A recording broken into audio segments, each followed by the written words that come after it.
রাত্রে আমরা সুখ নিদ্রা লাভ করি, আমরা স্বপ্ন দেখি, ভবিষ্যতের পরিকল্পনা করি, খুব ভালো লাগে। সকালে যখন চোখ খুলি নিদ্রা ভঙ্গ হয়, স্বপ্ন সেইখানেই ভেঙে যায়, আর তারপর আমরা আমাদের রোজকার জীবন যাপন করি। স্বপ্ন হয়তো মানুষ রাতের বেলায় দেখেন, কিন্তু সেটাকে সার্থক দিনের বেলাতেই করতে হয়। রাতে মধুর বাতাসের নিচে কোমল শয্যায় শুয়ে মাতার গলায় মিষ্টি গান শুনতে শুনতে নিদ্রায় আচ্ছন্ন হওয়া, স্বপ্ন দেখা, ভবিষ্যতের পরিকল্পনা করা বড়ই সরল। কিন্তু সকালবেলায় সময় মতো উঠে সূর্যের তাপ সহ্য করে, সেই উষ্ণতা সহ্য করে সর্বাঙ্গ ঘেমে গিয়ে নিজের পথ খুঁজে বের করা, সেই পথে অগ্রসর হওয়া, বাধা বিপত্তি এসবের সম্মুখীন হওয়া, আর তারপর লক্ষ্য লাভ করা, এগুলো কঠিন কাজ। এ হলো অত্যন্ত কঠিন কাজ। যদি আপনি চান যে স্বপ্ন আপনি দেখেছেন তা সত্যি হোক, তাহলে দিনের বেলায় আপনাকে বেরিয়ে কর্ম করতেই হবে, পরিশ্রম করতেই হবে। মনের এই চক্ষু দিয়ে স্বপ্ন দেখা সম্ভব, কিন্তু যদি আপনি বুঝতে পারেন যে এই স্বপ্নই হলো আপনার লক্ষ্য, তাহলে তাকে সার্থক করতে শুধুমাত্র পরিশ্রম দ্বারাই করতে হবে। তাহলে পরিশ্রম করুন আর আমার সাথে ভালোবেসে বলুন, রাধা রাধা। মানুষের জীবনে তিনটি গুণ অত্যন্ত প্রয়োজনীয়: শ্রদ্ধা, বিনম্রতা, যোগ্যতা। যদি জ্ঞান লাভ করতে চান তাহলে শ্রদ্ধার প্রয়োজন, যদি মান লাভ করতে চান তাহলে স্বভাবে বিনম্র হওয়া প্রয়োজন, আর যদি মনোবাঞ্ছিত স্থান লাভ করতে চান তাহলে যোগ্যতার প্রয়োজন। বিষয়টা সহজ। শ্রদ্ধা আপনাকে জ্ঞান দেবে, নম্রতা আপনাকে মান, আর যোগ্যতা উচিত স্থান দেবে। কিন্তু যদি আপনি এই তিনটি গুণ সম্মিলিত করেন, তাহলে এমন কিছু লাভ করবেন যা এই সব কিছুর থেকে অনেক ঊর্ধ্বে: সম্মান। আর এ হলো সেই সম্মান যা প্রত্যেক মানুষের নিজের জীবনে লাভ করতে চেষ্টা করা উচিত, কারণ এই হলো সেই সম্মান যার কারণে আপনি চলে যাওয়ার পরেও এই সংসার আপনাকে ভালোবাসবে আর মনে রাখবে। আসুন আমার সাথে ভালোবেসে বলুন, রাধা রাধা। আকাঙ্ক্ষা কখন লোভে পরিণত হয়ে যায় তা কেউ বলতে পারে না। এবার তার পরিণাম কি হতে পারে তাও আমরা কেউ জানি না।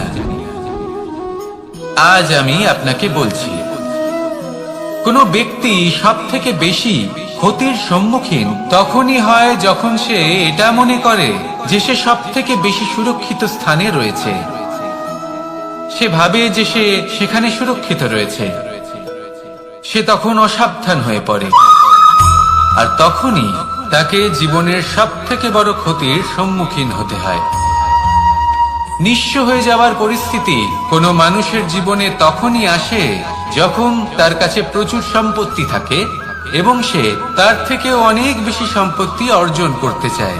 সেই অনেক বেশি সম্পত্তি অর্জন করার চেষ্টায় সে এমন কিছু করে বসে যার ফলে তাকে সমস্ত সম্পত্তি হারাতে হতে পারে। একজন রচনাকার নিজেই নিজের প্রতিভা একদম শেষ করে দিতে পারে যখন সে অনেকগুলো কাজ নিজের কাঁধে নিয়ে নেয়। একটা গুরুত্বপূর্ণ কথা সবসময় মনে রাখবেন, আজ আপনি যেখানেই থাকুন না কেন, যেমনই যে কোনো স্থানেই থাকুন না কেন, এর পেছনে আপনার আকাঙ্ক্ষার একটা বিশাল ভূমিকা রয়েছে।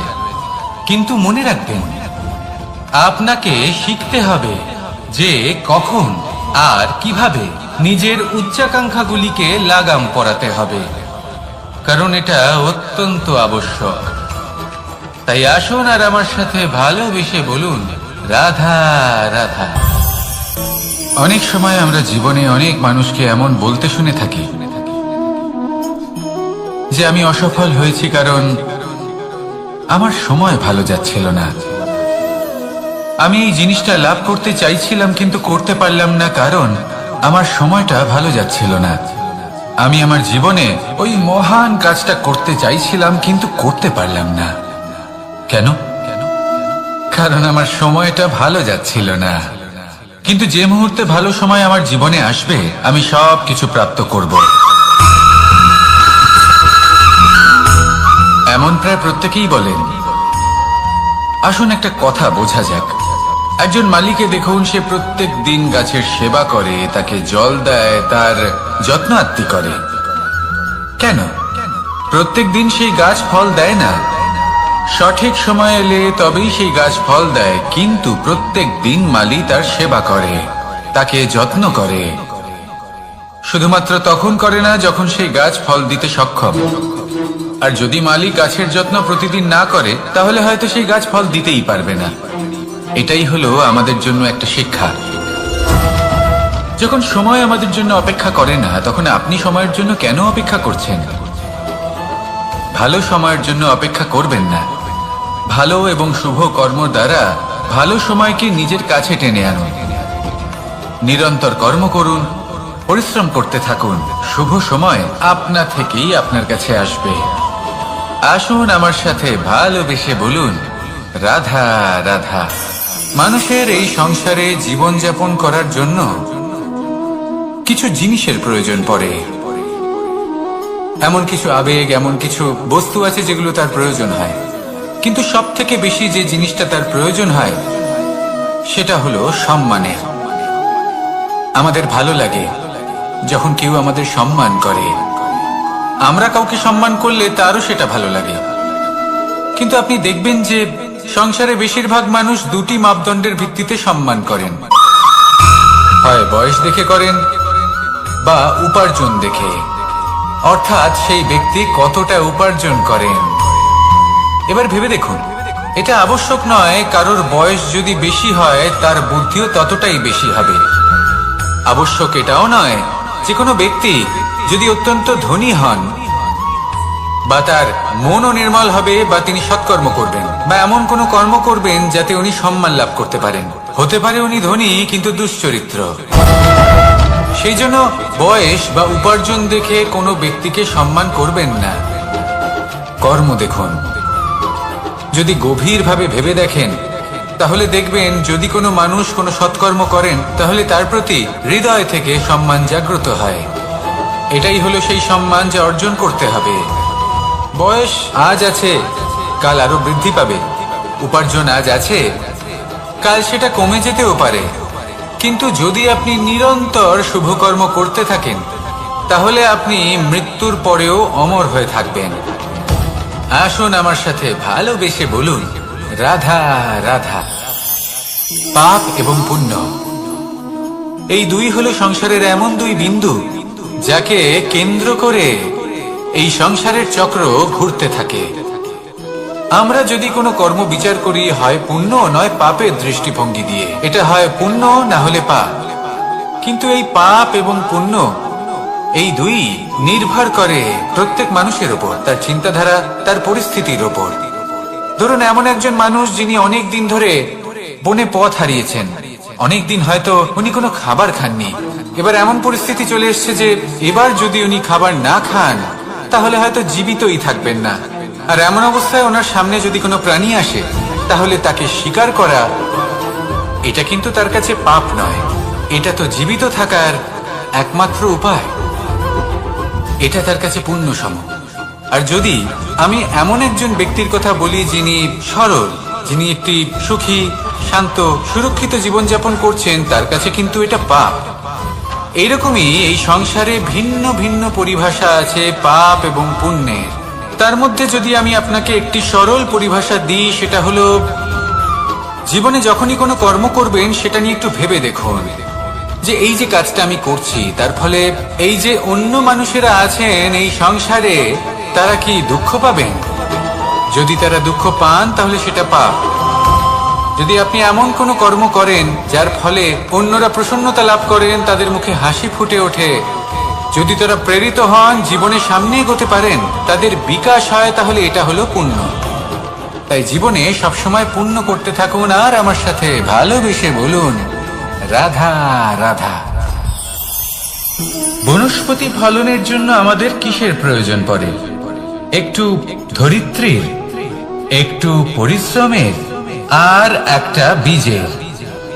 এবার যদি মানুষের কথা বলি, তাহলে এখানে ধরিত্রী হলো মানুষের এই জীবন, যেখানে মানুষ নিজের ইচ্ছের ফল ফুল ফলন করতে চায়। পরিশ্রম হলো আমাদের কর্ম, আর বীজ হলো আমাদের নির্বাচন। আমাদের বেছে নিতে হবে যে আমরা কি বপন করব, আম নাকি ফণি মনসা। এর মধ্যে আমরা কি পেতে চাই? রসালো ফলের ফলন চাই নাকি কাঁটার ফলন চাই, তা আমাদের উপর নির্ভরশীল। কিন্তু একটা কথা ঠিক, লক্ষ্য যেমনই হোক না কেন, জীবন যেমনই হোক না কেন, যদি আপনি লক্ষ্যের দিকে এগোতে থাকেন, তাহলে কর্মের সাথে খামখেয়ালি আচরণ করতে পারবেন না। যদি আপনি এমন করেন, তাহলে এটা আপনাকে একটা অনুচিত লক্ষ্যে পৌঁছে দেবে, সেটা কিন্তু নিশ্চিত। সবসময় এটা মনে রাখবেন, কর্মের সাথে খামখেয়ালি হবেন, অর্থাৎ কর্মফলও আপনার সাথে খামখেয়ালি হবে। তাহলে নিষ্ঠার সাথে কর্ম করতে থাকুন আর নিজের লক্ষ্যকে প্রাপ্ত করুন। আর আমার সাথে ভালোবেসে বলুন, রাধা রাধা। অগ্নি চতুর্থ তত্ত্ব, সব থেকে বেশি গুরুত্বপূর্ণ, কিন্তু তার থেকেও বেশি ভয়াবহ। কখনো অগ্নিকে নিয়ন্ত্রিত রূপে উনুনে জ্বলতে দেখেছেন? এই অগ্নি আমাদের খাবার বানাতে সাহায্য করে, যা আমাদের শক্তি প্রদান করে। কিন্তু এই অগ্নি যখন বিচলিত হয়ে, অনিয়ন্ত্রিত হয়ে কোন বনের আগুন হয়ে ওঠে, তখন মহা বিনাশ ঘটে যায়। আপনারই অন্তরের ঊর্জা হলো এই অগ্নি। এটা আপনার শক্তিও, আপনার ক্রোধ। একে ব্যবহার কিভাবে করবেন তা আপনারই হাতে। যদি কোনো ব্যক্তি নিজের অন্তরের এই ঊর্জাকে ব্যবহার করেন শক্তির রূপে, তাহলে সে বিকাশ ঘটাতে পারে, নির্মাণ ঘটাতে পারে। কিন্তু যদি কোনো ব্যক্তি তার অন্তরের ঊর্জাকে বিধ্বংসী অস্ত্র বানিয়ে ফেলেন, তাহলে নিশ্চিত রূপে মহা বিনাশ ঘটতে পারে, যাতে বিনাশ তারও অবশ্যই হবে। অনেক বছর পূর্বে এমনই এক আগুনের দ্বারা এই সুন্দর পৃথিবীর নির্মাণ হয়েছিল, আর অনেক বছর পূর্বে এমন এক আগুনেই সমস্ত জীব এবং সংসার বিলুপ্ত হয়ে গেছিল। এবার আপনি আপনার অন্তরের ঊর্জা দ্বারা বিনাশ ঘটাতে চান নাকি নির্মাণ ঘটাতে চান, সেই সিদ্ধান্ত আপনারই। আসুন আমার সাথে ভালোবেসে বলুন, রাধা রাধা। কখনো কখনো এমন হয়, আমরা আমাদের বাড়ির উঠোনে বীজ বপন করি, আর তা বিকশিত হয় একটা সুন্দর বৃক্ষে। তার শাখাগুলি প্রতিবেশীর বাড়ি পর্যন্ত পৌঁছয়। ফলের বর্ষণ প্রতিবেশীর বাড়িতেও হয়ে থাকে, আর আমরা ভাবি গাছ আমরা উৎপন্ন করব আর ফল খাবেন আপনারা। এই কেমন কথা হলো? আপনাকে এই কথা বুঝতে হবে যে এসব হলো ভৌতিক বস্তু, সাংসারিক বস্তু। কখনো নিজের বাড়ির বাগানে ভালোবাসার গাছ বপন করে দেখুন, তার শাখাও প্রতিবেশীর বাড়ি পর্যন্ত পৌঁছবে, ফলের বর্ষণ সেখানেও হবে। কিন্তু সেই ফল চাইতে আপনাকে যেতে হবে না, সেই ফল দ্বিগুণ মাত্রায় আবার আপনার কাছেই ফিরে আসবে। তাই নিজের বাড়িতে আর নিজের মনে ভালোবাসার গাছ উৎপন্ন করুন। এই জীবন প্রসন্ন হয়ে বলবে, রাধা রাধা। অ দিয়ে অন্ত, আ দিয়ে আরম্ভ, এই দুইয়েরই রাশি সমান। যদি আপনি মন দিয়ে দেখেন, তবে দেখবেন এদের সম্পর্ক খুবই নিবিড়। কিভাবে? যখন কোনো কিছু শুরু হয়, এটা নিশ্চিত হয়ে যায় যে তা সমাপ্তও হবে। আরম্ভই যদি না হয়, তা সমাপ্তও হবে না। যা আরম্ভ হয়েছে তার সমাপ্তি হলো অবশ্যম্ভাবী। এটাই হলো প্রকৃতির নিয়ম, একে এড়ানো যায় না। এবার এই কথা আমরা সকলে জানি। এবার মানুষ কি ভাবে যে সমাপ্তির পরে কি হতে পারে, এর উত্তর তাদের কাছে নেই। তাদের উচিত অন্য কোনো বিষয় ভাবা যা বেশি গুরুত্বপূর্ণ। এবার মানুষ এটা জানে না যে মৃত্যুর পরে কি হতে পারে, কিন্তু এই কথা অবশ্যই জানে যে জন্ম থেকে মৃত্যু পর্যন্ত এই সময়, যাকে আমরা জীবন বলে থাকি, এই সময় আমরা কর্ম করতে পারি। এই কথা তো আমরা জানি। তাহলে এমন কি কর্ম করা যেতে পারে যা আমাদের সমাপ্তির পরও আমাদের প্রাসঙ্গিক করে রাখতে পারে, এই বিষয়ে ভাবা উচিত। যে জন্মগ্রহণ করেছে তার মৃত্যু হবেই, এটা সাধারণ বিষয়। কিন্তু ইতিহাস আজও সেই সকল মানুষজনকে স্মরণ করেন যাদের এই সংসার তাদের মৃত্যু নয়, বরং তাদের জীবনকালে যে কর্ম তারা করেছেন তার দ্বারা মনে রাখেন। সেই কর্মের কারণে এই সংসারে তাদের নাম, তাদের কর্ম, তাদের ব্যক্তিত্ব, তাদের কীর্তি অমর হয়ে থাকে এবং থাকবে।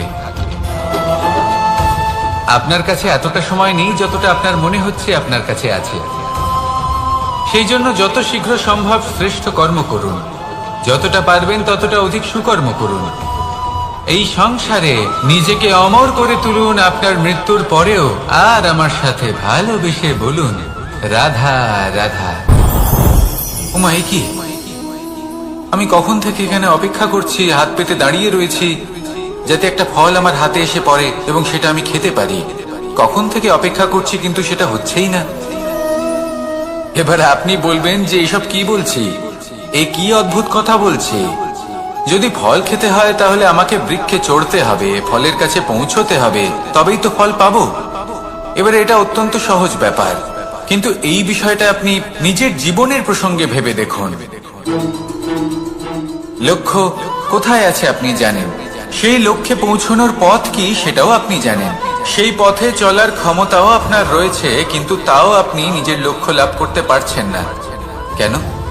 কারণ আপনি অপেক্ষা করছেন যে লক্ষ্য আপনার সামনে চলে আসবে, কিন্তু তা হয় না। লক্ষ্য সে যাই হোক না কেন, ধন হোক, প্রেম হোক, কোনো সম্মান হোক বা মোক্ষ হোক, যদি আপনি তার দিকে অগ্রসর না হন তাহলে ফল প্রাপ্তি অসম্ভব ব্যাপার, তা কোনোদিনই হবে না। সেই জন্য আপনার চোখের সামনে আপনি যদি নিজের লক্ষ্যকে দেখতে পান তাহলে উঠুন এবং সেই দিকে অগ্রসর হতে শুরু করুন। নিজের অন্তরের সকল অশুভ গুণ দূর করুন, অলসতা ত্যাগ করুন, অজ্ঞানতা ত্যাগ করে দিন এবং চলতে থাকুন। অবশ্যই মনোবাঞ্ছিত ফল লাভ করতে পারবেন।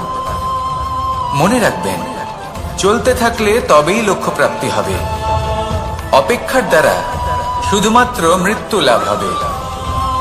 আসুন আমার সাথে ভালোবেসে বলুন, রাধা রাধা। পাখি কখন জন্ম নেয়, কখন উড়তে শেখে, কখন বাসা বানাতে শেখে, কখন নিজের মৃত্যু লাভ করে, এসব আমাদের মধ্যে কেউ জানি না। কিন্তু পাখি একটা কথা খুব ভালো করে জানে, যে এই সংসারে ও যা কিছুই করুক না কেন, এই সংসারের ওকে নিয়ে কিচ্ছু যায় আসে না। এবার আমরা কি করি? কোনো কাজ করার আগে আমরা এটা ভাবি যে এই সংসার যদি আমাকে দেখে ফেলে তাহলে কে জানে এই সংসার কি ভাববে, আমার প্রতিচ্ছবি কেমন তৈরি হবে কে জানে, কে জানে কি হবে আদি ইত্যাদি। এই সব ভাবনায় আমরা মগ্ন হয়ে যাই। কিছুটা এমন ভাবে মগ্ন হই যে বর্তমানের কর্মের এই জীবনের যাত্রাপথে সেই সময়ের আনন্দ উপভোগ করতে ভুলে যাই। এবার দেখুন একটা পাখি কি করে, ওর কর্ম হলো গান গেয়ে চলা। ওই পাখি গেয়ে চলে, কেউ ওর গান শুনুক বা না শুনুক, কেউ আদৌ শুনছে কিনা সেই বিষয়টা নিয়ে সেই পাখির কিছুই যায় আসে না। সেই পাখি নিজের কর্ম করতে থাকে। হয়তো সেই জন্যই আপনি কখনো কোনো পাখিকে কাঁদতে দেখবেন না। এরকমই আপনাকে নিজেকে গড়ে তুলতে হবে। প্রথমে নিজেকে জিজ্ঞেস করুন, এই যে কর্ম আমি করতে চলেছি সেটা কি উচিত? যদি আপনার মনে হয় সেটা উচিত তাহলে সেটা প্রমাণ করুন। এটা ভাববেন না যে এই সংসার কি ভাববে। আসুন আর আমার সাথে ভালোবেসে বলুন, রাধা। বনের মধ্যে যদি আপনি কোনো বিষাক্ত সাপ দেখেন তাহলে কি করবেন? আপনি তখনই তার থেকে দূরে পালাতে চেষ্টা করবেন। আর এটা কেন করবেন? নিজের রক্ষার্থে। এই কথা আমি নয় মেনে নিলাম, কিন্তু নিজের জীবনে এটা করেন না কেন? আপনি যেখানেই যান, যে স্থানেই যান না কেন, প্রত্যেক সময় প্রত্যেক মুহূর্তে এমন বিষাক্ত সাপ আপনি অবশ্যই খুঁজে পাবেন। আর সেই সাপ নয় যাদের আপনি বনে খুঁজে পাবেন, এরা হলো সেই সাপ যা আপনাকে পাপ করতে বাধ্য করবে। আপনার অন্তরের বাসনা, ক্রোধ, অহংকার, লোভ, ঈর্ষা এদের বৃদ্ধি ঘটাবে। দেখুন, বনের এই সাপ আপনাকে একবার ছেড়ে দিতেও পারে, ছোবল নাও মারতে পারে, কিন্তু এই যে পাপরূপী সাপ আছে তা অবশ্যই ছোবল মারবে। কর্ম যদি করেন তাহলে অবশ্যই ফল পাবেন। সেই জন্য যখনই কোথাও যাবেন, যদি এমন কাউকে দেখেন, যদি এমন কিছু দেখেন যে আপনাকে পাপ করতে বাধ্য করছে, তাহলে সেই মুহূর্তে সেখান থেকে পালিয়ে যান। যেমন বনের সাপ দেখে আপনি পালাতে থাকেন। সৎকর্মের রক্ষা অত্যন্ত আবশ্যক। আসুন আর আমার সাথে ভালোবেসে বলুন, রাধা রাধা। যদি কোনো সিংহ বানরের মতো গাছে চড়তে চেষ্টা করে তাহলে কি হবে? একটা মাছ যদি মাটিতে হাঁটতে চেষ্টা করে তাহলে কি হবে? তারা বিফলই হবে। কিন্তু এরকম কেন হয়? তার কারণ হলো প্রকৃতির রচনা কিছুটা এরকম। এখানে প্রত্যেকটি ব্যক্তিকে, প্রত্যেকটি প্রাণীকে আলাদা আলাদা গুণের অধিকারী করা হয়েছে এবং সকলকে একটা সীমাও প্রদান করা হয়েছে। এবার এই যে বৃক্ষ, পশু, পাখি, এদের মধ্যে সেই ক্ষমতাই নেই যে এরা নিজেদের যাচাই করতে পারবে, নিজেদের সীমাগুলো বুঝতে পারবে, নিজেদের সদ্গুণগুলো চিনতে পারবে। এরা সেটা করতে পারবে না। কিন্তু মানুষ তো আলাদা। মানুষের কাছে সেই বিশেষ শক্তি আছে যে তারা পূর্ণরূপে নিজেদের যাচাই করতে পারবে, নিজেকে পূর্ণরূপে বুঝতে পারবে, নিজের দোষ, নিজের অপগুণ, নিজের সদ্গুণ, নিজেদের সীমাগুলো তারা বুঝতে পারবে। আর এটা অত্যন্ত গুরুত্বপূর্ণ। কথায় আছে যে যদি সাফল্য লাভ করতে হয় তাহলে নিজেকে যাচাই করে নিতে হবে। তাই নিজেকে যাচাই করুন, নিজের সাথে পরিচিত হয়ে যান এবং জীবনে কর্ম করতে থাকুন। সাফল্যের শিখরে অবশ্যই পৌঁছে যাবেন। আর ওখানে যদি যান তাহলে এই মন প্রসন্ন হয়ে অবশ্যই বলবে, রাধা রাধা। অন্ধকারাচ্ছন্ন রাত্রি যদি এসে থাকে তাহলে আলোকিত প্রকাশ নিয়ে সূর্যও অবশ্যই আসে। রোগ যদি এসে থাকে তাহলে তার ওষুধও অবশ্যই আসে। সমস্যা যদি আসে তাহলে সেই সমস্যার সমাধানও নিজে থেকেই আমাদের কাছে চলেই আসে। এই সংসার, এই জীবনের শুধুমাত্র একটাই নিয়ম আছে, আর তা হলো এটাই, এই সংসার হলো একটা চক্রের মতো। এতে শাশ্বত বলে কিছু নেই, নিত্য বলে কিছু নেই। আর যা কিছুই রয়েছে সব বদলাতে চলেছে। যদি আপনার জীবনে দুঃখ থাকে, সমস্যা থাকে, যদি আপনি বিপদ দ্বারা আচ্ছন্ন, তাহলে মনে রাখবেন সবকিছু বদলে যেতে চলেছে।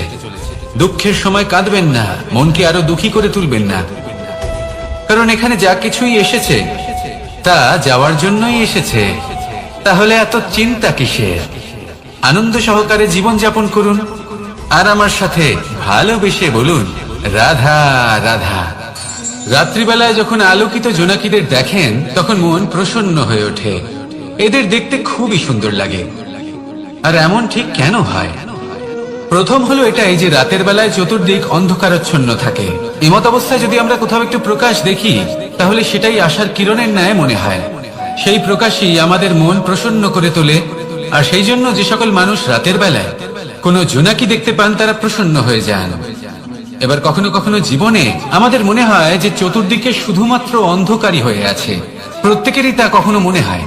আর তখনই আমাদের নিরাশ হলে চলবে না, আমাদের দুঃখী হলে চলবে না। সেই সময় আমাদের খুঁজতে হবে নিজেদের আশেপাশে, চতুর্দিকে, আর কোথাও না কোথাও আমরা প্রকাশ অবশ্যই দেখতে পাবো, আশার একটা কিরণ অবশ্যই দেখতে পাবো। কেউ এমন একটা কর্ম করেন যেটা দেখে আমরা প্রেরিত হয়ে যাই। আর এমন কোন কর্ম যদি আপনারা করেন তাহলে সেই কর্ম আপনার মনকে প্রসন্ন ভাব, আনন্দ এবং ভালোবাসা দ্বারা ভরিয়ে তুলবে। আপনার অন্তরে সেই অন্ধকারের অন্ত করবে, দুঃখেরও অন্ত করবে। আর এই মন প্রসন্ন ভাব নিয়ে বলবে, রাধা রাধা। মনুষ্য জীবনের সব থেকে বেশি গুরুত্বপূর্ণ বিষয় হল মনের একাগ্রতা। এই সংসারের যে কটি মহান কার্য সম্পাদন হয়েছে তা হলো মনের এই একাগ্রতার একমাত্র ফল। আপনি অবশ্যই দেখে থাকবেন অনেক ছোট বড় নদী যা বয়ে চলে তাদের সামনে একটা বাঁধ নির্মাণ করা হয় সেই সব নদীর জল সঞ্চয় করতে। বাঁধ হয়ে গেলে প্রয়োজন মতো বা মনের ইচ্ছে মতো তাকে ব্যবহার করা সম্ভব। এবার এটাই আমাদের মনের সাথেও সম্ভব। আমাদের মনের একাগ্রতা আজকের দিনে দাঁড়িয়ে বিভিন্ন ধরনের বিকার, ক্রীড়া এবং ভোগের মধ্যে ভাগ হয়ে গেছে। একে একত্রিত করতে হবে, একটা বাঁধ নির্মাণ করতে হবে, কর্মের বাঁধ। আপনাকে শুধু এটাই করতে হবে, যেটা উচিত কর্ম সেটাই করুন, যেটা অনুচিত কর্ম সেটা করা থেকে নিজেকে বিরত রাখুন। ব্যাস, এই কাজটাই আপনি করতে থাকুন, করতে থাকুন। মনের মধ্যে একাগ্রতার বাঁধ নির্মাণ করুন। আর একবার যদি তা নির্মাণ হয়ে যায় তাহলে যখন চাইবেন, যেখানে চাইবেন, যতটা চাইবেন একাগ্রতা প্রয়োগ করতে পারবেন। আর একবার যদি আপনি এটা শিখে যান তাহলে এই সংসারকে বদলে ফেলার মতো কাজ আপনি করতে পারবেন, সমাজকে শুধরাবার মতো কাজ করতে পারবেন। তাহলে এই মনকে একাগ্র করুন আর আমার সাথে ভালোবেসে বলুন, রাধা রাধা।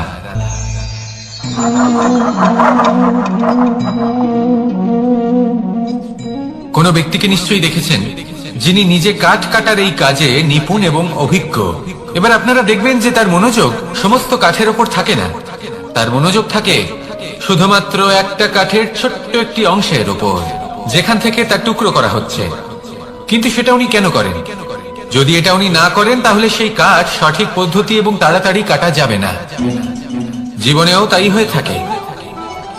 আপনি হয়তো কোনো লক্ষ্য স্থির করেছেন বা পথ নির্বাচন করেছেন বা কাজ স্থির করেছেন যেটা আপনি করেই ছাড়বেন। তাহলে নিজের সম্পূর্ণ মনোযোগ শুধুমাত্র তার উপর কেন্দ্রীভূত করুন। যদি আপনার মন এদিক ওদিক তাকাতে থাকে, অস্থির হয়ে পড়ে, বিচলিত হয়ে পড়ে, যদি তা হয়ে থাকে তাহলে আপনি অবশ্যই অসফল হবেন। তাই কর্মঠ থাকুন, নিরন্তর কর্ম করতে থাকুন এবং পূর্ণ মনোযোগ দিয়ে নিজের কাজ করুন। নিজের পথে অগ্রসর হন বা নিজের লক্ষ্য প্রাপ্ত করতে চেষ্টা করুন। তারপর দেখুন কি হয়, কিভাবে উচিত পথে এবং তীব্র গতিতে আপনার লক্ষ্য আপনার কাছেই পৌঁছে যায়। আর আপনার এই মন প্রসন্ন হয়ে বলে, রাধা রাধা। কখনো কোনো নদীকে দেখেছেন? একই আকার, একই স্থান, শুধু প্রবাহিত হতে থাকে। এর মধ্যে কখনো কোনো অপদ্রব্য ফেলে দেখুন, দেখবেন সেটা বেশিক্ষণ সেখানে থাকে না। সেটা নদীর সাথে বইতে থাকে আর বয়ে যেতে যেতে সাগরে সমাহিত হয়ে যায়, আর শেষ পর্যন্ত সাগর সেটাকে তটে ফেলে দেয়। কিছুটা এমন হওয়া উচিত আমাদের বিচারধারাও। এক স্থানে তা স্থগিত হওয়া উচিত নয়, এটা সবসময় প্রবাহমান হওয়া উচিত। তবেই আমাদের চেতনা, আমাদের মূল্যবোধ এবং আমাদের স্মৃতি, এই তিনটি শ্রেষ্ঠ থাকবে। আর এটাই হলো পুকুর এবং নদীর মধ্যে পার্থক্য। নদীতে জল সবসময় বয়ে চলে, সেই জন্য পবিত্র থাকে, শুদ্ধ থাকে এবং পরিষ্কার থাকে। আর সেখানে এই পুকুরের তলদেশে সব জমা হতে থাকে, আর সেই জন্য তা অপবিত্র হয়ে যায়। তাই সবসময় এই বিচারধারা প্রবাহমান রাখুন। যদি মনে কোনো ভাবনা চলে আসে, সেখানেই থেকে যায় এবং বিদ্যে থাকে, তাহলে তা বের করে দিন, তাকেও বয়ে যেতে দিন, এবং তার যা উত্তর হবে তা সময়ের সাথে আপনার সামনেই চলে আসবে। শুধুই নদীর মতো প্রবাহমান হন আর আমার সাথে ভালোবেসে বলুন, রাধা রাধা। এই সংসারে সাফল্য লাভ করার জন্য জ্ঞানের প্রয়োজন হয়, পরিশ্রমের প্রয়োজন হয়, দৃঢ় নিষ্ঠার প্রয়োজন হয়, নিরন্তর চেষ্টা করা প্রয়োজনীয়। কিন্তু আরো কিছু আছে যা অত্যন্ত প্রয়োজনীয় এবং গুরুত্বপূর্ণ। তা হলো ভালো বন্ধু। তাদের থাকা অত্যন্ত প্রয়োজনীয়। যদি ভালো বন্ধু থাকে তাহলে সময় এলে তারা ঢাল হয়ে আপনাকে সুরক্ষা করবেন। সময় এলে অস্ত্রের মতো শত্রুকে সংহারও করবেন। যদি তিনি জ্ঞানী হন, তাদের মধ্যে সদ্গুণ থাকে, তাহলে এই সব গুণ আপনার মধ্যেও প্রবেশ করবে। তাহলে সাফল্যের জন্য ভালো বন্ধু পাওয়া অত্যন্ত প্রয়োজনীয়। কিন্তু শুধু বন্ধু কেন, ভালো শত্রুও থাকা প্রয়োজনীয়। এবার আপনি ভাববেন, আমি কি বললাম? যদি আপনার জীবনেও ভালো অর্থাৎ শক্তিশালী শত্রু থাকে, তাহলে আপনিও শক্তিশালী হতে থাকবেন। এই শত্রু আপনাকে প্রেরিত করবে আরো বেশি শক্তিশালী হয়ে ওঠার। কখনো কোনো হরিণকে দেখুন, তীব্র গতিতে দৌড়তে থাকে। কেন তীব্র গতিতে দৌড়য়?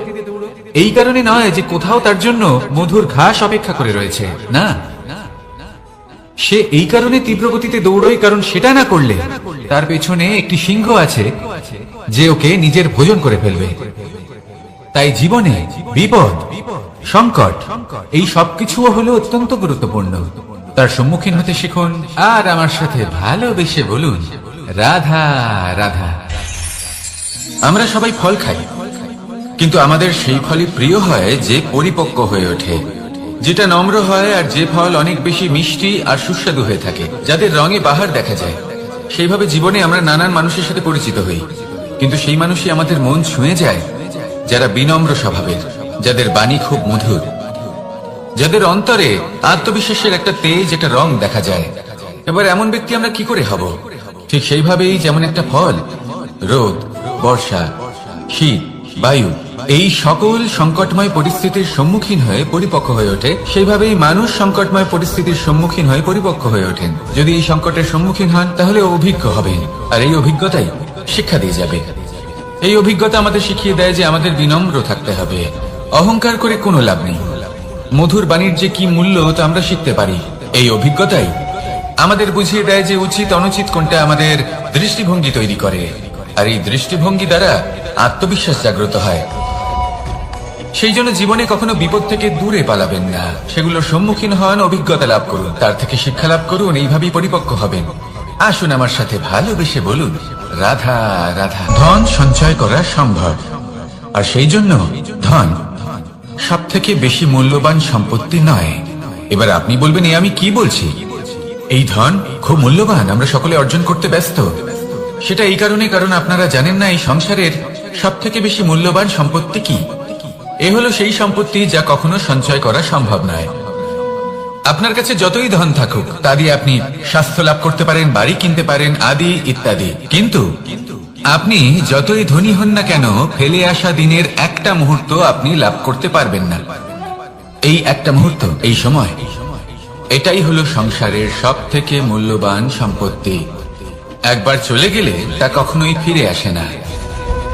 আর এই মুহূর্ত যতই চলে যাক না কেন, আমরা স্মৃতির মাধ্যমে সেগুলি যাপন করতে পারি, তার আনন্দ উপভোগ করতে পারি। আর যার সাথে আমরা সময় অতিবাহিত করেছি তার স্মৃতিতে আমরা চিরকাল জীবিত থাকতে পারি। সেই জন্য সময় সব থেকে মূল্যবান সম্পত্তি, তাকে এইভাবে নষ্ট করবেন না। প্রত্যেকটা মুহূর্ত উপভোগ করুন, আনন্দ করুন, আর ভালোবেসে বলুন, রাধা রাধা। কনক, কি সুন্দর একটা শব্দ। এর অনেকগুলো রূপ রয়েছে, অনেকগুলো অর্থ রয়েছে। প্রথম অর্থ হলো স্বর্ণ, অর্থাৎ সম্পত্তি।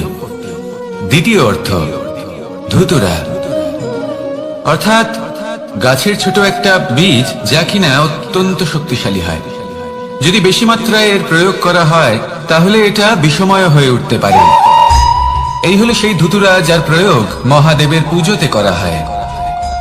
এবার প্রশ্ন হলো এটাই যে এই স্বর্ণ এবং এই ধুতুরার মধ্যে মিল কি রয়েছে। মিল হলো এটাই যে এই দুটোই মানুষকে মত্ত করে তোলে। ধুতুরা মানুষকে তখন মত্ত করে যখন তাকে সেবন করা হয়, কিন্তু স্বর্ণ, ধন, সম্পত্তি, মানুষ সেটা যতটাই অর্জন করে নেয় সেটাই যথেষ্ট। এই স্বর্ণ মানুষের ভাবনা চিন্তা করার ক্ষমতাকে বশ করে ফেলে। মানুষ সম্পত্তির লোভে মত্ত হয়ে ওঠে, কারণ যে যত চমৎকারী, যতটা অমূল্য হয় তাকে সামলানো কিন্তু ততটাই কঠিন, তাই না?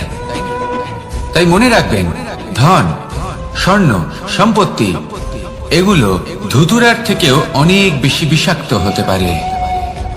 তাই এর উপর আত্মসংযমের একটা কবচ পরিয়ে রাখবেন এবং বিবেকের শক্তির সাথে এগুলো প্রয়োগ করুন, তবেই কল্যাণ হবে। আসুন আমার সাথে ভালোবেসে বলুন, রাধা রাধা। আমার কাছে যশোদা মা যেমন, আমার কাছে দেবকী মা যেমন, আমার কাছে ঠিক তেমনই হলেন গোমাতা। এবার ভেবে দেখার বিষয় হলো এটা যে এই সংসারে অসংখ্য প্রাণী আছে, একজন গাইকে একজন মায়ের মর্যাদা কেন দেওয়া হয়? তাহলে এর অনেকগুলো কারণ আছে। এই গাই অর্থাৎ গোমাতা, এনারা হলেন অত্যন্ত শান্ত, শান্তি প্রিয়, কখনো কারোর কোনো ক্ষতি করতেই পারেন না। গোমাতা যে দুধ নিজের বাছুরকে পান করান সেই দুধই আমাদেরও দেন। সেই দুধ পান করে আমরা শক্তি লাভ করি। এই দুধ থেকে আমরা মাখন, ঘি, পায়েস, এইসব সুস্বাদু খাবার লাভ করি। গোমাতার গোবর আমাদের জ্বালানি হিসেবে সাহায্য করে, যার ফলে খুব কম সংখ্যক কাঠ ব্যবহার করা যায় এবং বেশিরভাগ জঙ্গল সুরক্ষিত থাকে। গোমাতার গোমূত্র, সেটাও আমাদের কাছে লাভজনক। এর দ্বারা আমরা অনেক রোগ থেকে মুক্তি লাভ করতে পারি। গোমাতা যখন একটি বাছুরকে জন্ম দেন তখন সেই বড় হয়ে আমাদের ক্ষেত কর্ষণ করে। সেই জন্য গাইকেও জীবনে মায়ের মর্যাদা দেবেন। যতটা সম্ভব তাকে সেবা করুন এবং ভালোবেসে তাকে পালন করুন। এই মন নিজে থেকেই প্রসন্ন হয়ে বলবে, রাধা রাধা। মধু কারই না পছন্দ বলুন তো? অত্যন্ত সুস্বাদু হয় এই মধু, মিষ্টি খেতে হয় এবং তার শক্তিও প্রদান করে। এবং প্রত্যেকটি মিষ্টি পদার্থের মতোই এতেও খুব তাড়াতাড়ি পিঁপড়ে ধরে যায়। অন্যদিকে যদি নুনকে দেখি তাহলে বছরের পর বছর রাখলেও এতে পিঁপড়ে ধরে না। এবার যদি কথা বলি বন্ধুত্বের, তাহলে বন্ধুত্ব নুনের মতো হওয়া উচিত, মধুর মতো নয়। যারা সামনে এলে শুধুমাত্র মধুর মধুর কথা বলবে, পরে এতে পিঁপড়ে ধরে যাবে। এটা নুনের মতো হওয়া উচিত। প্রকৃত বন্ধু হলো সে যে সময় এলে পরে আপনার সামনে আপনার প্রকৃত সত্য তুলে ধরবে, তা সে যতই কঠিন হোক না কেন। আপনার দোষ, আপনার অপগুণ, আপনার খামতি আপনাকে বলতে পারবে, যাতে আপনি সেগুলো শুনে মেনে নিয়ে তারপর নিজেকে শুধরোতে পারেন। এটাই হলো প্রকৃত বন্ধুত্ব। কখনো নিজের জীবনের আশেপাশে মন দিয়ে দেখবেন, অনেক সময় এমন মানুষ থাকেন, অনেক বন্ধু থাকেন যাদের দেখে আমাদের মনে হয় যে এনারা খুব কঠোর, এনাদের কথা খুব কটু। কিন্তু বেশিরভাগ এমন মানুষের মনটা যদি বুঝতে পারেন তাহলে দেখবেন তাতে কোনো মালিন্য নেই, এনাদের মন অত্যন্ত পবিত্র হয়। যদি আপনার জীবনেও এমন কোনো ব্যক্তি থেকে থাকে, এমন বন্ধু থাকে, তাহলে তাদের আগলে রাখুন আর আমার সাথে ভালোবেসে বলুন, রাধা রাধা। যতক্ষণ আমরা এই সংসারে জীবিত ততক্ষণ আমাদের সাথে সবকিছু থাকে, আমাদের ধন, সুখ স্বাচ্ছন্দ্য, আমাদের মিত্রগণ, আমাদের পরিবার, এই সমাজ, এই সবকিছু আমাদের সাথে থাকে। যেদিন আমরা এই সংসারকে ত্যাগ করব, এদের মধ্যে কেউ আমাদের সাথে যাবে না, না ধন, না স্বাচ্ছন্দ্য, না সম্পত্তি। এই সকল মানুষ, এই সমাজ, এরা শুধুমাত্রই শ্মশান পর্যন্ত আমাদের সাথে থাকতে পারবেন। তারপরে যদি আমাদের সাথে কিছু যেতে পারে তাহলে তা শুধুই আমাদের ধর্ম। আর এই সংসারে আমরা নিজেদের যে সুনাম রেখে যাই সেটা সম্ভব শুধুমাত্র কর্মের দ্বারা। সেই জন্য সংসারে যতদিন পর্যন্ত জীবিত আছেন, যদি কিছু অর্জন করতে চান তাহলে ধর্ম অর্জন করুন, ধর্মের বিষয়ে স্পষ্টতা অর্জন করুন এবং কর্ম অর্জন করুন। এটাই হবে আপনার অতীত এবং এটাই হবে আপনার ভবিষ্যৎ, এবং এটাই সকলকে প্রেরণা প্রদান করবে। আসুন আমার সাথে ভালোবেসে বলুন, রাধা রাধা। এই পরিবার হলো আমাদের জীবনের একটা অমূল্য সম্পদ, অমূল্য এক আশ্রয়, যা এই সংসারে হয়তো কোথাও আপনি পাবেন না। তাই একে আগলে রাখুন। পরিবার সেই গাছ। আসুন আমার সাথে ভালোবেসে বলুন, সেই গাছ। আসুন আমার সাথে ভালোবেসে বলুন, রাধা রাধা। অনেক সময় আমরা জীবনে অনেক মানুষকে এমন বলতে শুনে থাকি যে আমি অসফল হয়েছি কারণ আমার সময় ভালো যাচ্ছিল না, আমি এই জিনিসটা লাভ করতে চাইছিলাম কিন্তু করতে পারলাম না কারণ আমার সময়টা ভালো যাচ্ছিল না, আমি আমার জীবনে ওই মহান কাজটা করতে চাইছিলাম কিন্তু করতে পারলাম না। কেন? কারণ আমার সময়টা ভালো যাচ্ছিল না। কিন্তু যে মুহূর্তে ভালো সময় আমার জীবনে আসবে, আমি সব কিছু প্রাপ্ত করব। এমন প্রায় প্রত্যেকেই বলেন। আসুন একটা কথা বোঝা যাক। একজন মালিকে দেখুন, সে প্রত্যেক দিন গাছের সেবা করে, তাকে জল দেয়, তার যত্ন আত্তি করে। কেন? প্রত্যেক দিন সেই গাছ ফল দেয় না, সঠিক সময় এলে তবেই সেই গাছ ফল দেয়, কিন্তু প্রত্যেক দিন মালি তার সেবা করে, তাকে যত্ন করে। শুধুমাত্র তখন করে না যখন সেই গাছ ফল দিতে সক্ষম। আর যদি মালি গাছের যত্ন প্রতিদিন না করে তাহলে হয়তো সেই গাছ ফল দিতেই পারবে না। এটাই হলো আমাদের জন্য একটা শিক্ষা। যখন সময় আমাদের জন্য অপেক্ষা করে না, তখন আপনি সময়ের জন্য কেন অপেক্ষা করছেন? ভালো সময়ের জন্য অপেক্ষা করবেন না। ভালো এবং শুভ কর্ম দ্বারা ভালো সময়কে নিজের কাছে টেনে আনুন। নিরন্তর কর্ম করুন, পরিশ্রম করতে থাকুন, শুভ সময় আপনা থেকেই আপনার কাছে আসবে। আসুন আমার সাথে ভালোবেসে বলুন, রাধা রাধা। একে বালি বলুন, মাটি বলুন বা ধুলো বলুন, এ দিয়ে কত কিছু করা সম্ভব। এ দিয়ে আপনি নিজের বাসস্থান নির্মাণ করতে পারেন, প্রাচীর গড়ে তুলতে পারেন, অট্টালিকা নির্মাণ করতে পারেন। কিন্তু যদি এই বালিকে আপনি মুষ্টিবদ্ধ করে রাখতে চান, তাহলে তা হাত থেকে ফসকে যাবে। আপনি কখনোই একে মুষ্টিবদ্ধ করতে পারবেন না। এরকমই হয় আমাদের জীবন, আর এরকমই হয় সময়। এই মুষ্টিবদ্ধ করা বালির মতো। সময়কে আমরা বাধা দিতে পারবো না, আটকেও রাখতে পারবো না। এ হলো প্রবাহমান। জন্ম থেকে মৃত্যু পর্যন্ত এই যে সময়, তা খুবই সীমিত। আর এই সময় আমরা যেটাই করি তার দ্বারাই আমাদের মূল্য নির্ধারিত হয়। আর এই সংসার থেকে চলে যাওয়ার পরেও এই সংসার এই সব কর্মের জন্যই আমাদের মনে রাখে। তাই যদি আপনি এটা ভাবেন যে আজ যে কর্ম করার ছিল আমি না হয় কাল করে নেব, কাল আমার লক্ষ্যে পৌঁছানোর কথা ছিল আমি পরশু পৌঁছবো, না, এই সময় খুব মূল্যবান, একে নষ্ট করবেন না। এই সময়কে সদ্ব্যবহার করুন, মহান হবার পথে অগ্রসর হন। একে যদি মুষ্টিবদ্ধ করে রাখার চেষ্টা করেন,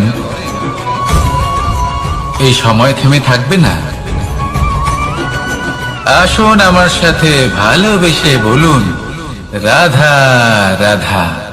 আমাদের মনে যখন কোনো প্রশ্ন ওঠে, কোনো দ্বন্দ্ব জাগে, তখন আমরা যাই আমাদের গুরুর কাছে, আমাদের আরাধ্যের কাছে গিয়ে জিজ্ঞেস করি। এইভাবেই একদিন আমি পৌঁছলাম আমার আরাধ্যের কাছে, আমার মহাদেবের কাছে, আর ওনাকে প্রশ্ন করলাম যে মহাদেব, জীবনে আনন্দ পাওয়ার, উৎসব পালনের, প্রেম ভাগ করে নেবার, জীবনকে উপভোগ করে নেওয়ার সর্বশ্রেষ্ঠ সময় কোনটা? মহাদেব হাসলেন আর উনি বললেন, জীবনে উৎসব পালনের সব থেকে শ্রেষ্ঠ দিন হলো মৃত্যুর ঠিক আগের দিনটা। প্রেম ভাগ করে নেওয়ার সব থেকে শ্রেষ্ঠ মুহূর্ত হলো মৃত্যুর ঠিক আগের মুহূর্ত। জীবনকে উপভোগ করে নেওয়ার সর্বশ্রেষ্ঠ প্রহর হলো মৃত্যুর এক প্রহর পূর্বে। তখন আমি চমকে গেলাম। আমি বললাম, কিন্তু মহাদেব, মৃত্যু তো অনিশ্চিত, আমরা জানিও না কবে আমাদের মৃত্যু হবে। মহাদেব আবার হাসলেন। উনি বললেন যে যদি আমরা এভাবে জীবন কাটাই যে আমরা জীবনের প্রত্যেক দিন, প্রত্যেক মুহূর্ত, প্রত্যেক প্রহর শেষ বলে মনে করি, তাহলে আমাদের সমস্ত জীবন আনন্দের সাথেই অতিবাহিত হবে। কি বলেন?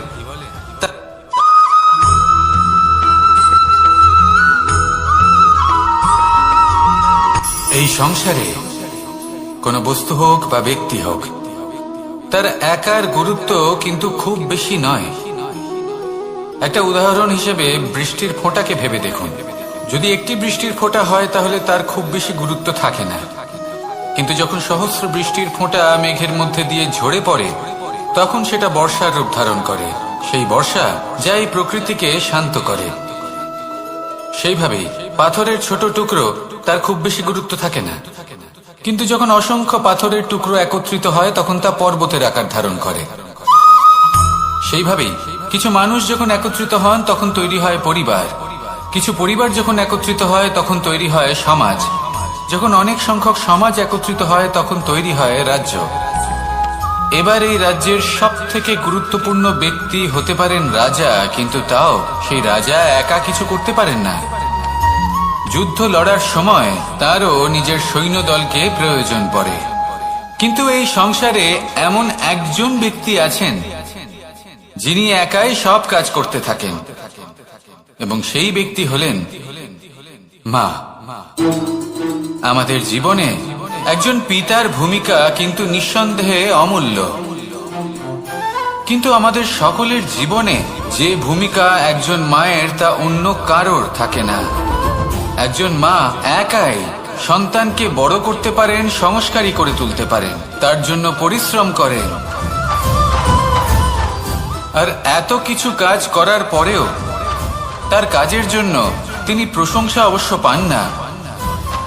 উল্টে যদি সেই সন্তান অনুচিত পথে চালিত হয়, অনুচিত কর্ম করে, তখন সেই মাকেই অপবাদের পাত্র হয়ে উঠতে হয়। আমাদের জীবনে মায়ের যোগদান কতটা সেটা বুঝুন। আপনাকে বড় করে তোলার জন্য উনি কতটা পরিশ্রম করেছেন সেটা বুঝুন। আজ থেকে, এখন থেকে, এই মুহূর্ত থেকে মাকে সম্মান করতে শিখুন। যখন সময় পাবেন, যখন সুযোগ হবে, তখন তার প্রশংসা করুন, ওনারও ভালো লাগবে। আর মায়ের এই মমতার জন্য, তার এই ভূমিকার জন্য আসুন সবাই মিলে আমরা তাকে প্রণাম করি আর সকলে মিলে ভালোবেসে বলি, রাধা রাধা।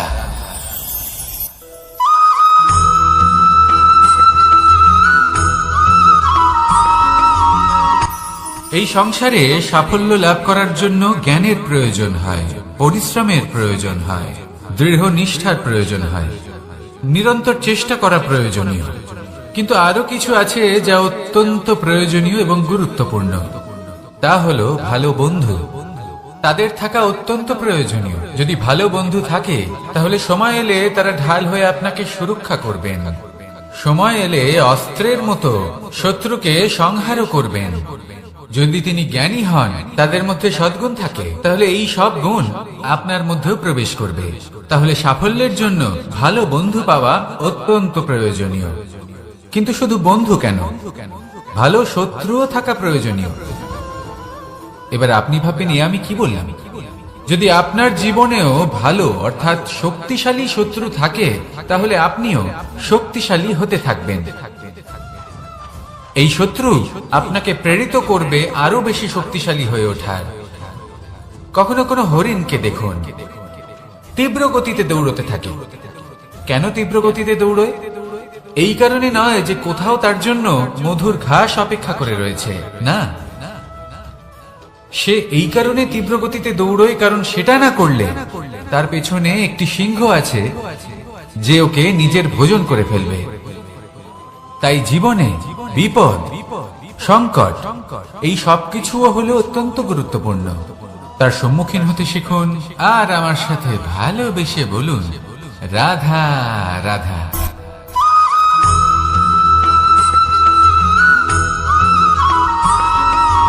কথায় আছে, প্রত্যেক পুত্র তার পিতার প্রতিচ্ছবি হয়, আর সমস্ত প্রতিচ্ছবি চায় যেন সে তার অস্তিত্ব প্রাপ্ত করতে পারে।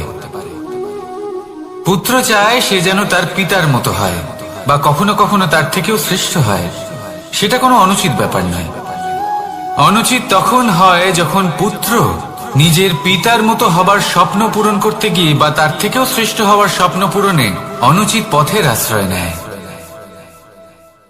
কারণ তারপরে সে তার পিতার গুণগুলি আত্মসাৎ করতে চায় না। সে শুধুই এটা চায় যে সংসারের চোখে যেন আমি শ্রেষ্ঠ প্রমাণিত হই। এটা অনুচিত। সংসারে এমন অনেক মানুষ আছেন যারা এই কারণে শ্রেষ্ঠ হওয়ার চেষ্টা করেন যাতে তার পরিবারের, তার পিতার সম্মান বৃদ্ধি পায়। এমনও মানুষ থাকেন, আর এটাই হলো পার্থক্য উদ্দেশ্যের। মনে রাখবেন, যদি আপনার উদ্দেশ্য শুভ হয় তাহলে পথও শুভ হবে। যদি আপনার উদ্দেশ্য অশুভ হয় তাহলে পথও অশুভ হবে। তাহলে নিজের পিতার মতো হবার চেষ্টা অবশ্যই করুন, তার থেকেও শ্রেষ্ঠ হওয়ার চেষ্টা অবশ্যই করুন। কিন্তু মনে রাখবেন, আপনার সংকল্প আর আপনার উদ্দেশ্য এই দুই শুভ হওয়া উচিত। তাহলে আসুন আর আমার সাথে ভালোবেসে বলুন, রাধা রাধা।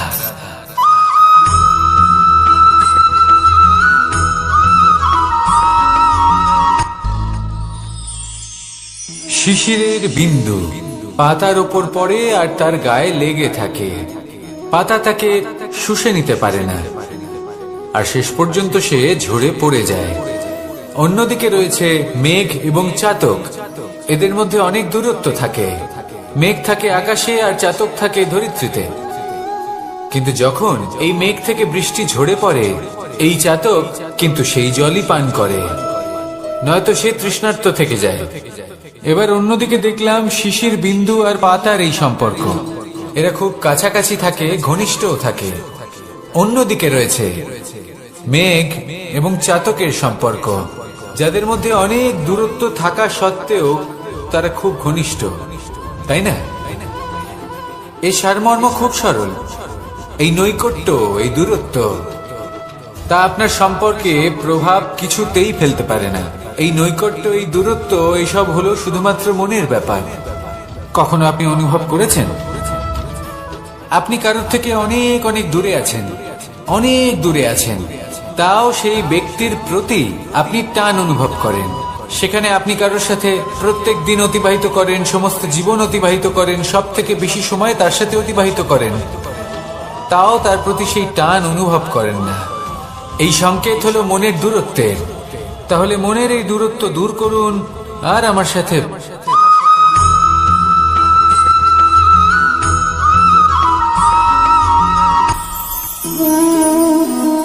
শক্তি এক অত্যন্ত বিচিত্র বস্তু, বা বলতে পারেন অনুভূতি। পিতা সবসময় চান যেন তিনি তার শক্তি পুত্রকে। আসুন আপনাকে সহজে বোঝাই। যদি আপনি সুপাত্র হন আর আপনাকে শক্তি দেওয়া হয়, তাহলে আপনি সেই শক্তির গুরুত্ব বুঝবেন, কোথায় সেই শক্তি প্রয়োগ করা উচিত সেটা বুঝবেন। আর এটা যেহেতু অর্জন করা শক্তি হবে, সেই শক্তির অপব্যবহার হবে না। কিন্তু যদি এই আপনি কুপাত্র হন আর যদি আপনাকে এই শক্তি দেওয়া হয়, তাহলে কি হবে? দেখতে গেলে এই শক্তি আপনি দান হিসেবে পেয়েছেন, তাই না আপনি এই শক্তির গুরুত্ব বুঝবেন আর না এর প্রয়োগ আপনি জানবেন। তার অপব্যবহার হওয়া সুনিশ্চিত। তাই যদি আপনি কোনো শক্তি অর্জন করতে চান, তাহলে আগে তার যোগ্য হয়ে উঠুন। পুত্র নয়, পাত্র হয়ে উঠুন। আর আমার সাথে ভালোবেসে বলুন, রাধা রাধা।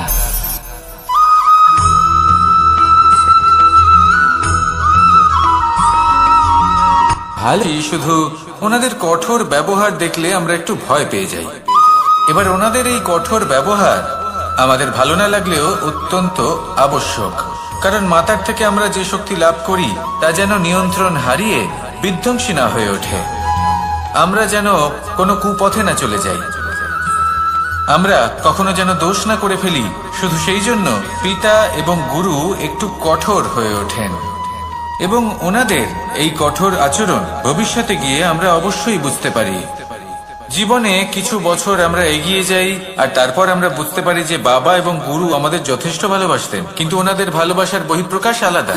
প্রয়োজনীয় হলো এটা দেখার, এটা বোঝার যে শুরু থেকে আমাদের প্রতি ওনাদের আচরণ কেমন ছিল। ওনাদের কঠোর হওয়ার পেছনে ওনাদের ভালোবাসাটা বোঝার চেষ্টা করুন, ওনাদের চিন্তাটা বোঝার চেষ্টা করুন, ওনাদের পথপ্রদর্শনের আড়ালে আপনার ভবিষ্যতের জন্য যে পরিকল্পনা ওনারা করেছেন সেটা বোঝার চেষ্টা করুন। তখন আপনারা বুঝতে পারবেন ওনাদের ভালোবাসাকে। আপনার মনের মধ্যে আপনা থেকেই ওনাদের প্রতি সম্মান জেগে উঠবে। নিজের পিতা এবং নিজের গুরু এই দুজনের প্রতি কৃতজ্ঞতা প্রকাশ করুন আর আমার সাথে ভালোবেসে বলুন, রাধা রাধা।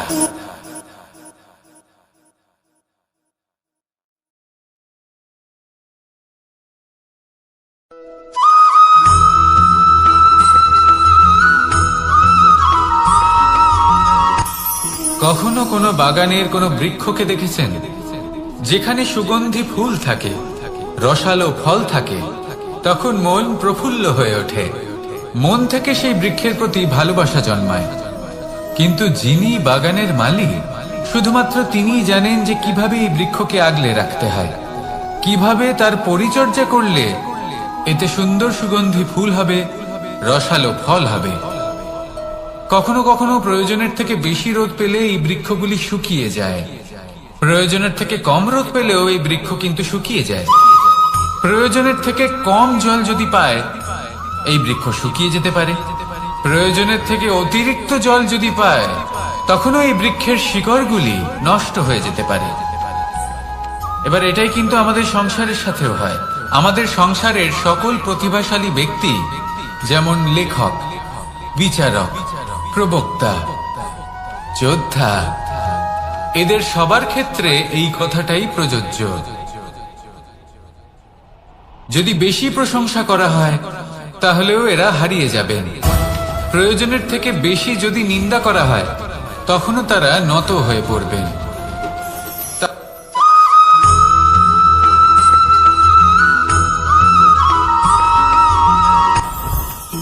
জীবনে কিছু শেখা অত্যন্ত গুরুত্বপূর্ণ। এবার কি কি শিখতে হবে, সেই সব শেখানোর জন্য অনেক শিক্ষক রয়েছেন, কিন্তু কি শিখবেন না আর কি করবেন না, এটা আমাদের নিজের অভিজ্ঞতা দিয়ে শিখতে হয়। কিন্তু তার মানে এটা নয় যে যদি আপনাকে শিখতে হয় যে আগুনের তাপ কতটা, আপনাকে আগুনের মধ্যে হাত দিতে হবে। না, অন্য কারোর অভিজ্ঞতা দ্বারাও শিখতে পারেন। প্রশ্ন শুধুমাত্র একটাই যে আপনি কি শিখতে চান নাকি চান না। যদি আপনি এটাই ভাবেন যে আমি শুধুই নিজের অভিজ্ঞতা দ্বারাই শিখতে চাই, তাহলে জীবনকাল ছোট মনে হবে, অনেক কিছুই শিখতে পারবেন না। তাই নিজের সাথে সাথে বড়দের অভিজ্ঞতা দ্বারাও শেখা শুরু করে দিন। এই সংসারের অভিজ্ঞতা দ্বারা শিখতে শুরু করে দিন। আর এটা নিশ্চিত রূপে শেখা আবশ্যক যে কখন কি করবেন না, কোথায় থামতে হবে আর কোথায় থামবেন না। তাহলে আসুন আর আমার সাথে ভালোবেসে বলুন, রাধা রাধা।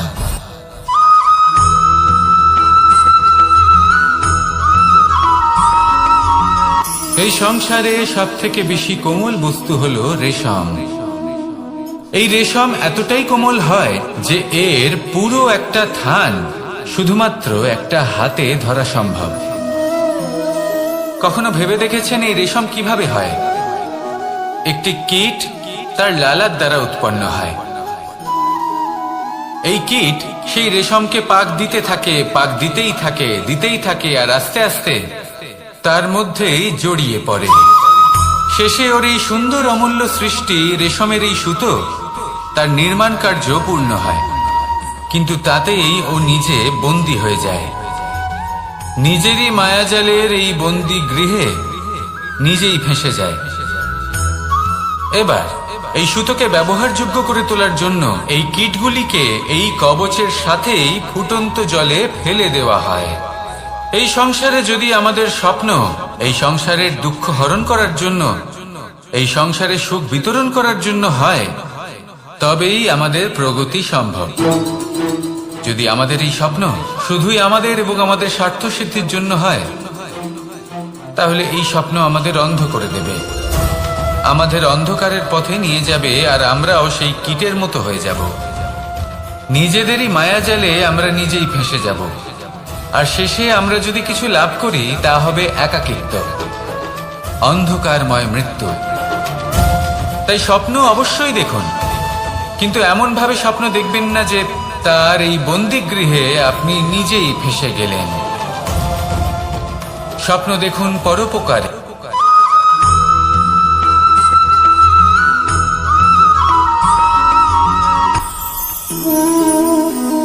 শক্তি এক অত্যন্ত বিচিত্র বস্তু, বা বলতে পারেন অনুভূতি। পিতা সবসময় চান যেন তিনি তার শক্তি পুত্রকে। আসুন আপনাকে সহজে বোঝাই। যদি আপনি সুপাত্র হন আর আপনাকে শক্তি দেওয়া হয়, তাহলে আপনি সেই শক্তির গুরুত্ব বুঝবেন, কোথায় সেই শক্তি প্রয়োগ করা উচিত সেটা বুঝবেন। আর এটা যেহেতু অর্জন করা শক্তি হবে, সেই শক্তির অপব্যবহার হবে না। কিন্তু যদি এই আপনি কুপাত্র হন আর যদি আপনাকে এই শক্তি দেওয়া হয়, তাহলে কি হবে? দেখতে গেলে এই শক্তি আপনি দান হিসেবে পেয়েছেন, তাই না আপনি এই শক্তির গুরুত্ব বুঝবেন আর না এর প্রয়োগ আপনি জানবেন।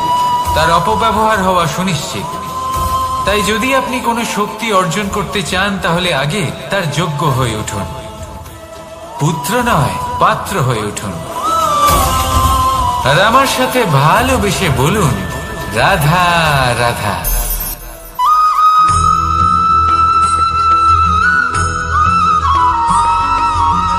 এই সংসারে প্রত্যেক মানুষ এটাই চান যে তিনি যেন ধনবান হন, আর্থিক অবস্থা তার ভালো থাকে, ওনার বাড়িতে লক্ষ্মীর আগমন হয়। কিন্তু সেটা হবে কি করে, সেটাই হলো প্রশ্ন। কেউ বলেন যে যদি পরিশ্রম করো তাহলে ধন অর্জন সম্ভব, কেউ বলেন যে যদি বিদ্যা লাভ হয় তবেই ধন অর্জন সম্ভব, কেউ বলেন যে যদি বলশালী হও তবেই সম্পন্ন থাকবে। ভালো কথা, যদি তাই হয়ে থাকে, তবে দিনমজুর সারা দিন পরিশ্রম করেন, তিনি কেন ধনী হন না? অনেকজন বিদ্বান মানুষ আছেন এই সংসারে, তারা কেন ধনবান হন না? অনেক সংখ্যক বলশালী ব্যক্তি আছেন, তাদের কাছে ধন নেই কেন? তাদের কেন ধনের অভাব হয়? আবার এমনও কিছু মানুষ আছেন যারা পরিশ্রম করেন, তারা দিনমজুর, কিন্তু তারা ধন অর্জন করতে পারেন। কিছু বিদ্বান ব্যক্তি আছেন যাদের কাছে অধিক মাত্রায় ধন রয়েছে। কয়েকজন বলশালী ব্যক্তি রয়েছেন যাদের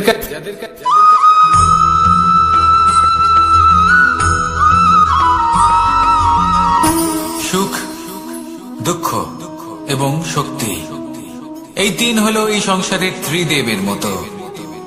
আমাদের জীবনে যা কিছু ঘটছে এই তিনটির ভিত্তির উপরেই হচ্ছে। আসলে এই সংসারের একটা নিয়ম আছে, যখনই আপনি কিছু লাভ করেন এই সংসার আপনার পরীক্ষা নেয়। এটা জানার জন্য আপনার পরীক্ষা নেয় যে আপনি যা কিছুই লাভ করেছেন আপনি কি আদৌ সেটার যোগ্য কিনা। ঠিক সেইভাবেই এই সুখ, দুঃখ এবং শক্তি আপনার পরীক্ষা নিয়ে থাকে। যখন সুখ আসে তখন সে আপনার পরীক্ষা নেয় যে আপনার মধ্যে অহংবোধ জাগ্রত হয়নি তো। যদি অহংবোধ চলে আসে তাহলে সুখ সেখানেই সঙ্গ ত্যাগ করে। দুঃখ আপনার ধৈর্যের পরীক্ষা নিতে থাকে, আর যদি আপনার মধ্যে ধৈর্য না থাকে তাহলে এটা আপনাকে আরো বেশি দুঃখের গভীর অন্ধকারে ঠেলে দেবে। সেখানে শক্তি পরীক্ষা নেয় আপনার বিনম্রতার। যদি আপনি বিনম্র না হন তাহলে হয় এই শক্তি আপনার সঙ্গ ত্যাগ করবে, নয় এই শক্তি বিনম্রতার অভাবে আপনার পতনের কারণ হতে পারে। এই সংসারে যে কোনো ব্যক্তি যিনি এই পরীক্ষায় উত্তীর্ণ হয়ে থাকেন এই জীবনে তিনি সাফল্য লাভ করেন। আসুন আমার সাথে ভালোবেসে বলুন, রাধা রাধা।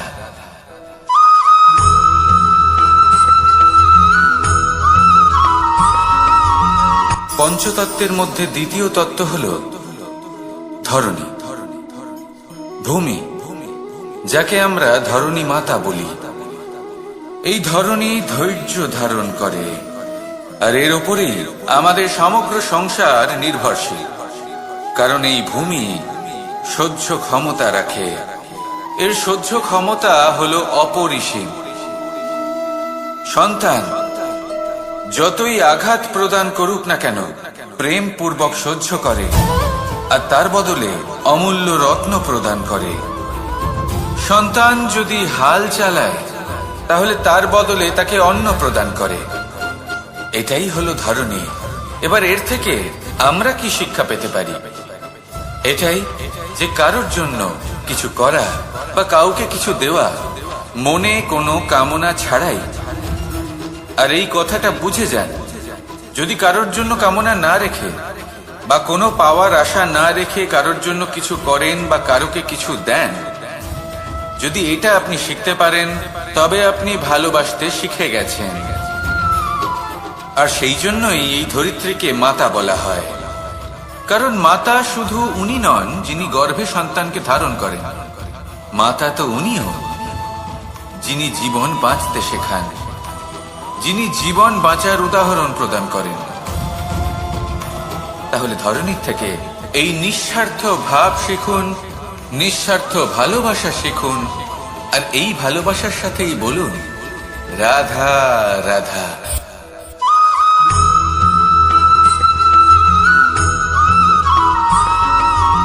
মানুষ জন্মগ্রহণ করে, তার সাথে ভয়েরও জন্ম হয়।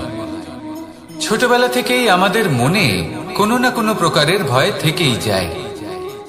কেউ এই বিষয়ে ভয় পায় যে তার কোনো বস্তু তার থেকে দূরে চলে যাবে, কেউ এই বিষয়ে ভয় পায় যে আমি নিজেকে হারিয়ে ফেলব, কেউ এই ভেবে ভয় পায় যে আমার প্রিয়জনেরা তারা যেন আমার থেকে দূরে না চলে যায়, কেউ এই ভেবে ভয় পায় যে আমরা যেন পথ না হারিয়ে ফেলি, আদি ইত্যাদি। কিন্তু সত্যি কথা বলতে ভেবে দেখুন এই ভয় বাস্তবে কি? শুধুই একটা মনস্থিতি, আর কিছুই নয়। যা কিছু আপনি জীবনে পেয়েছেন তা একদিন আপনাকে হারাতে হবে। এই জীবন হলো আপনারই, কিন্তু তাও একদিন সমাপ্ত হবে। তাই ভয় পেয়ে কি লাভ? এই ভয় শুধু আপনাকে জীবন যাপন করা থেকে বাধা দিচ্ছে, আর কিচ্ছু নয়। পথ হারিয়ে ফেললেই বুঝতে পারবেন যে নতুন পথ কিভাবে বানাতে হয়। কিছু মানুষকে জীবন থেকে হারালে তবেই আপনি বুঝবেন যে আপনার আপনজনকে। এই ভয়ের কারণে ভীত হয়ে থাকবেন না। এই তারা নক্ষত্র অন্ধকারের অভাবে গুরুত্ব হারায়। শিবকেও মহাদেব হওয়ার জন্য বিষ পান করতে হয়েছিল। প্রত্যেক পরিস্থিতি, প্রত্যেক সাফল্য আপনার পরীক্ষা নেবে। তাতে উত্তীর্ণ হওয়া হলো আপনার কর্ম। যখনই আপনি ভয় পাবেন বা সংকটের সম্মুখীন হবেন, তখন সাহসের সাথে তার সম্মুখীন হন। মনে রাখবেন, যে সম্মুখীন হতে জানে, সাফল্য তার সাথে সবসময় থাকে। আসুন আর আমার সাথে ভালোবেসে বলুন, রাধা রাধা।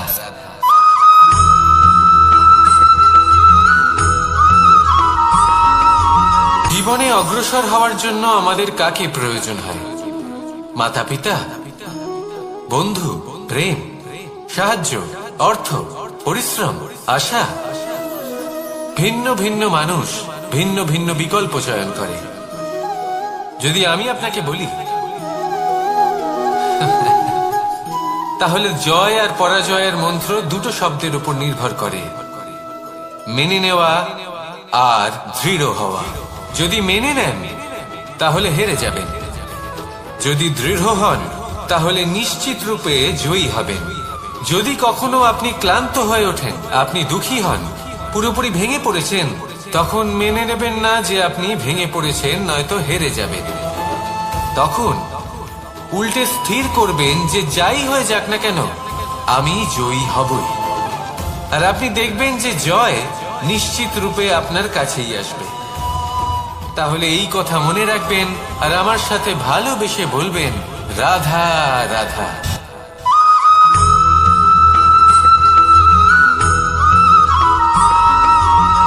এই সংসারে কোনো বস্তু হোক বা ব্যক্তি হোক, তার একার গুরুত্ব কিন্তু খুব বেশি নয়।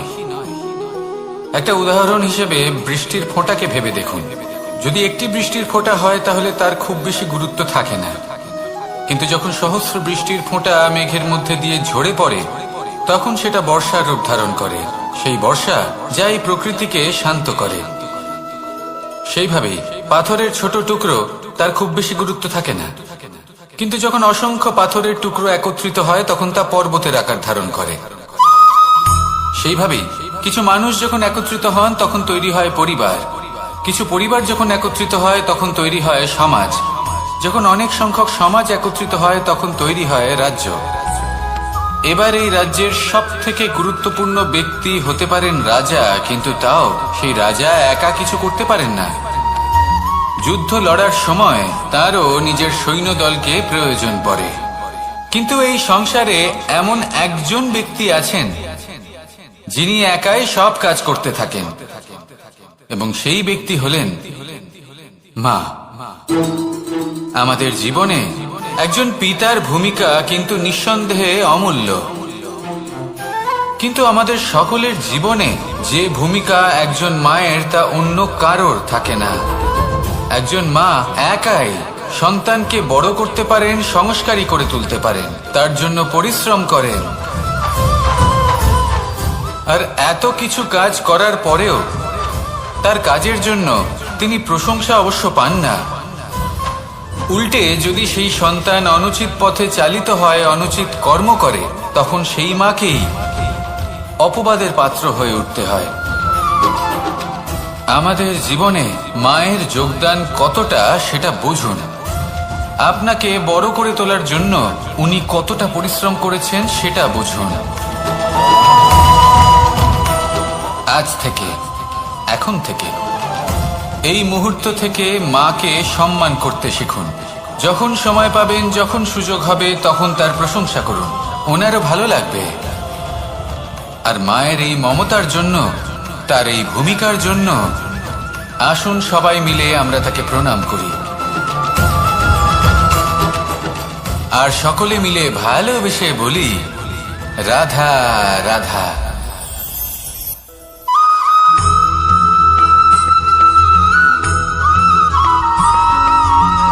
এই সংসারের সব থেকে গুরুত্বপূর্ণ তত্ত্ব কোনটা? প্রথম হলো সময়।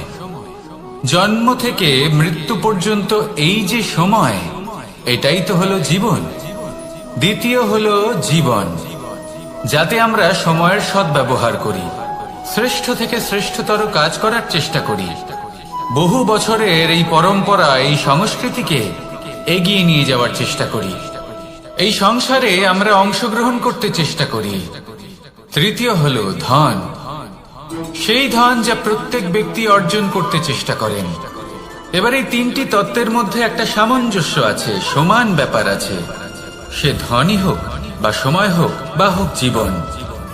আর সেই সমান ব্যাপার হলো যে যদি আপনি এটা গণনা করতে থাকেন তাহলে তা কমতে থাকে, যদি আপনি এটা ব্যবহার করেন তাহলে তা বাড়তে থাকে। একে সংগঠিত করে রাখতে চেষ্টা করলে এ হাত থেকে ফসকে যায়, কিন্তু যদি আপনি একে সামলে রাখতে শিখে যান তাহলে এমন কাজ করবেন যাতে সংসারের সাথে সাথে পরবর্তী প্রজন্ম লাভবান হবে। যদি কিছু শিখতে চান তাহলে সামলাতে শিখুন, গণনা করা বা সংগঠিত করা নয়। আসুন আর আমার সাথে ভালোবেসে বলুন, রাধা রাধা।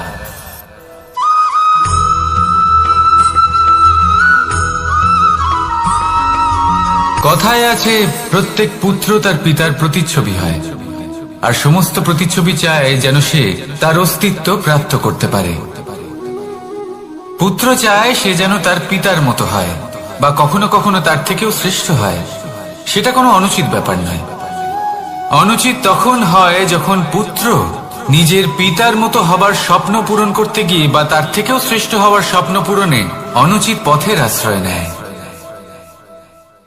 কারণ তারপরে সে তার পিতার গুণগুলি আত্মসাৎ করতে চায় না। সে শুধুই এটা চায় যে সংসারের চোখে যেন আমি শ্রেষ্ঠ প্রমাণিত হই। এটা অনুচিত। সংসারে এমন অনেক মানুষ আছেন যারা এই কারণে শ্রেষ্ঠ হওয়ার চেষ্টা করেন যাতে তার পরিবারের তার পিতার সম্মান বৃদ্ধি পায়। এমনও মানুষ থাকেন, আর এটাই হলো পার্থক্য উদ্দেশ্যের। মনে রাখবেন, যদি আপনার উদ্দেশ্য শুভ হয় তাহলে পথও শুভ হবে, যদি আপনার উদ্দেশ্য অশুভ হয় তাহলে পথও অশুভ হবে। তাহলে নিজের পিতার মতো হবার চেষ্টা অবশ্যই করুন, তার থেকেও শ্রেষ্ঠ হওয়ার চেষ্টা অবশ্যই করুন, কিন্তু মনে রাখবেন আপনার সংকল্প আর আপনার উদ্দেশ্য এই দুই শুভ হওয়া উচিত। তাহলে আসুন আর আমার সাথে ভালোবেসে বলুন, রাধা রাধা।